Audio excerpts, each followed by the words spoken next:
TDP పంజరాల్లో చిలకల ACB మారిపోయిందని AP PCC అధ్యక్షురాలు YS Sharmila ఆరోపించారు. అదానితో మాజీ సీఎం వైఎస్ జగన్ కుదుర్చుకున్న ఒప్పందాల కారణంగా రాష్ట్ర ప్రజలపై కోలుకోలేని భారం పడుతుందని షర్మిల ఆందోళన వ్యక్తం చేశారు. ఇక అసలు అదాని వ్యవహారంపై మాట్లాడేందుకే చంద్రబాబు భయపడుతున్నారని షర్మిల విమర్శించారు.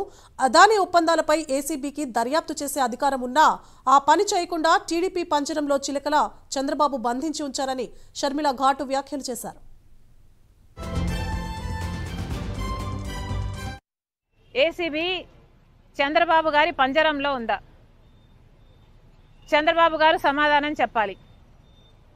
ఏసీబీకి ఈ డీల్ గురించి, మన రాష్ట్రంలో జరిగిన అవినీతి గురించి, ఈ కరప్షన్ గురించి ఇన్వెస్టిగేట్ చేసే అధికారం ఉందా, లేకపోతే చంద్రబాబు గారి పంజరంలో చిక్కుకొని ఉందా?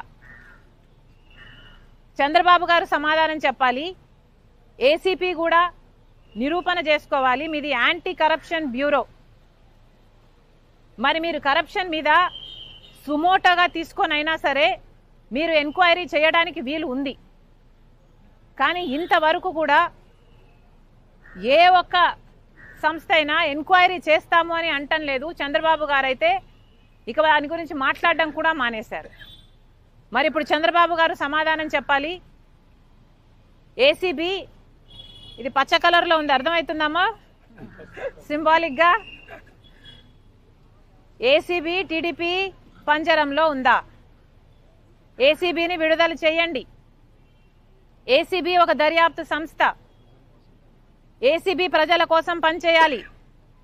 ప్రజల కోసం పనిచేసే ఏసీబీని తన పని చేయనిస్తే ఈ డీలుకున్న మరకని, ఈ డీల్లో ఉన్న కరప్షన్ని బయట పెడితే డీల్ క్యాన్సిల్ అవుతుంది. డీల్ క్యాన్సిల్ అవ్వకపోతే 25 సంవత్సరాల పాటు అధిక ధరలు, కరెంటు బిల్లుల రూపంలో ఆంధ్ర రాష్ట్ర ప్రజలు ఎక్కువ ధర చెల్లించాల్సి ఉంటుంది.